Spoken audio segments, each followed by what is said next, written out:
नमस्कार, जाधव किचनमध्ये आपलं स्वागत आहे। आज आपण जाधव किचनमध्ये बनवणार आहोत तळणीचे मोदक। बाप्पा आलेले आहेत आणि त्यांच्या प्रसादासाठी आपण तळणीचे मोदक बनवणार आहोत।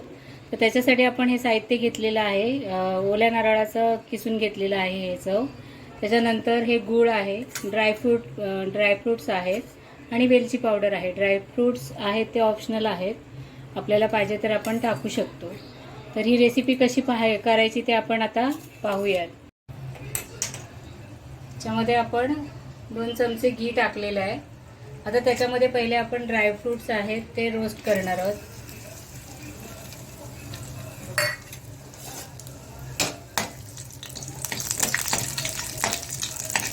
ड्रायफ्रूट हलके रोस्ट झाले की आपण याच्यामध्ये लगेचच खोबरं घालणार आहोत।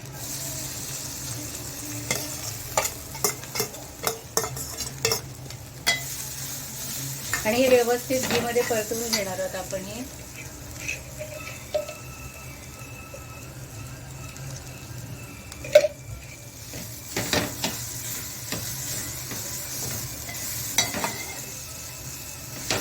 त्याचा ओलेपणा जाईपर्यंत आपण हे व्यवस्थित परतवून घेणार आहोत खोबरं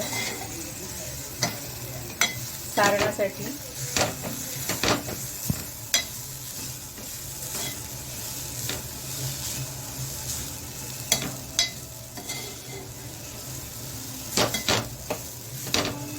आता आपण ह्याच्यामध्ये गूळ घालणार आहोत। गूळ तुमच्या आवडीनुसार किती गोड आपल्याला पाहिजे त्यानुसार आपण ऍडजस्ट करायचं आहे।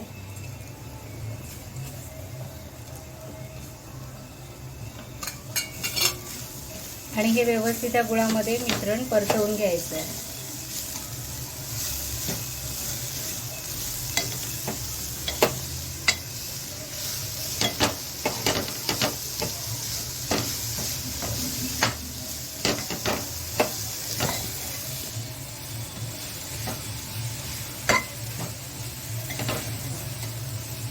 गूळ याच्यात विरघळेपर्यंत हे सारण आपल्याला व्यवस्थित परतवून घ्यायचं आहे।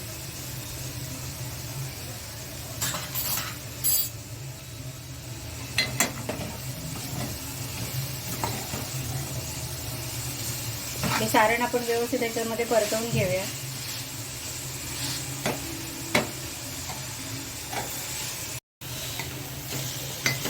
तर हे हे आपलं सारण आता व्यवस्थित गुळामध्ये ते परतवून झालेलं आहे।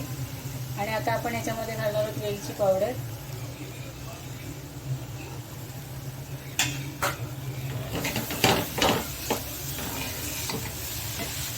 आणि आपलं सारण तयार आहे।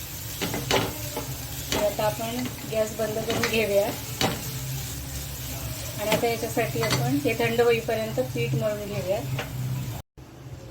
तर आपण हे गव्हाचं पीठ घेतलेलं आहे, याच्यामध्ये आपण चवीनुसार मीठ घालणार आहोत। आणि हे व्यवस्थित मळून घ्यायचं आहे। म्हणजे आपण पुरीला जसं किंवा चपातीला जसं पीठ मळतो पातळ, म्हणजे थोडं नरम असं, तसं नाही, हे थोडं घट्टसर असं आपल्याला मळून घ्यायचं आहे पीठ, थोडं थोडं पाणी घालून।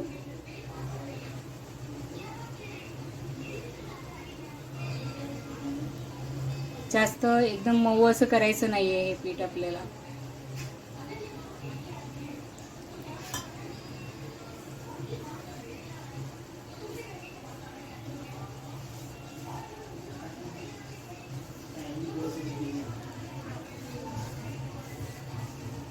तर आपण हे कणिक मळून घेऊया।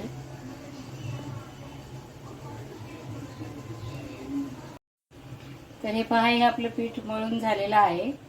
तर आपण ह्याला आता एरवी आपण तेल वगैरे लावून मळतो, थोडंसं घीचा हात देऊन आपण हे मळणार आहोत हे पीठ, म्हणजे पारीलाही छान घीचा फ्लेवर येईल।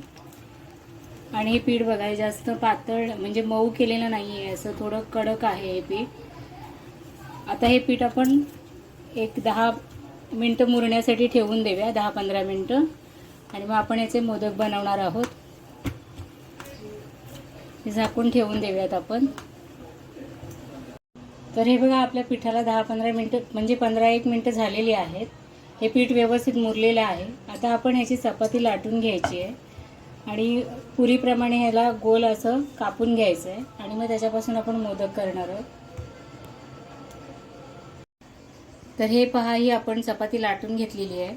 अशी हे बघा, एवढ्या जाडीची अशी आपल्याला ही लाटून घ्यायची आहे. म्हणजे पुरीला लाटतो त्यापेक्षाही आपल्याला पातळ लाटायची ही चपाती. आणि एका छोट्या वाटीने आपण ह्याचे गोल करून घेणार आहोत आणि मग त्याच्यापासून आपण मोदक बनवणार आहोत. अशा पद्धतीने हे कापून घ्यायचं आहे.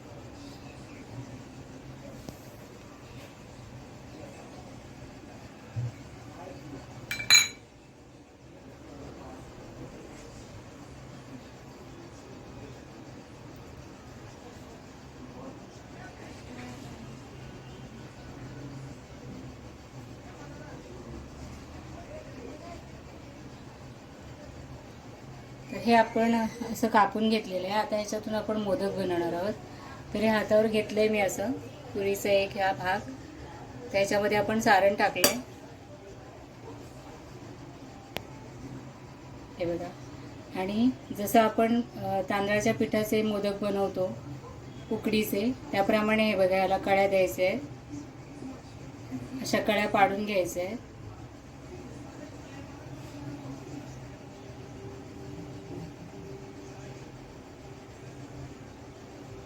हे बघा, अशा पद्धतीने. आणि मग हे हळूहळू करून आपल्याला असं एकत्र करून घ्यायचं आहे.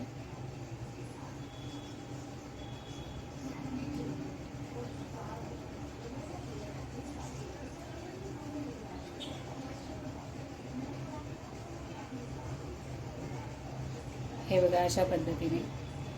अजून एक करून दाखवणार आहे मी. तुम्हाला जर मोठा मोदक बनवायचा असेल तर थोडं मोठ्या भांड्याने हे कापून घ्यायचं आहे आपल्याला.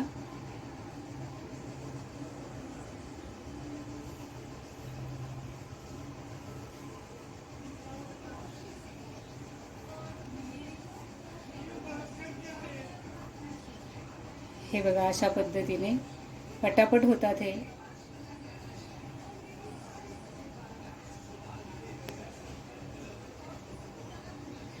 तांदळाच्या म्हणजे उकडीच्या मोदकांची, तांदळाच्या पिठापासून केलेल्या मोदकांची रेसिपी ही चॅनलवर अपलोड केलेली आहे. तर ती तुम्ही पाहू शकता. चॅनलला अजून लाईक केलं नसेल, सबस्क्राईब केलं नसेल तर प्लीज करा. व्हिडिओ जास्तीत जास्त शेअर करा. हे बघा, हे अशा पद्धतीने मी छोटे छोटे बनवते. जर तुम्हाला मोठा बनवायचा असेल तर मोठा पुरीचा भाग मोठा कापून घेऊन आपण बनवू शकतो. तर आपण सगळे मोदक बनवून घेऊया. तर हे पहा, हे आपण सगळे मोदक बनवून घेतलेले आहेत. आता आपण हे तळून घेणार आहोत. त्याच्यासाठी मी तेल गरम करायला ठेवलं होतं. आता आपण हे मोदक तळून घेणार आहोत.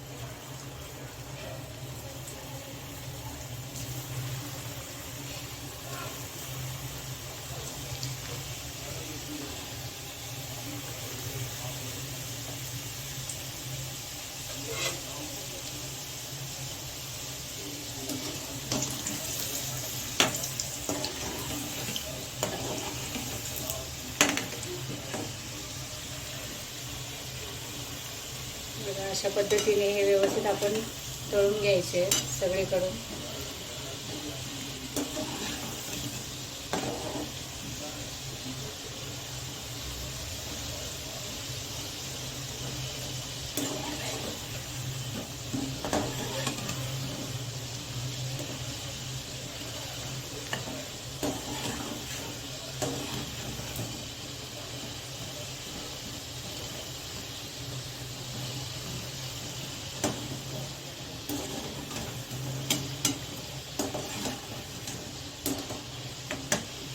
आता आपण हे काढून घेऊया. आता हे दुसऱ्यांदाही आपण हे मोदक तळून घेणार आहोत.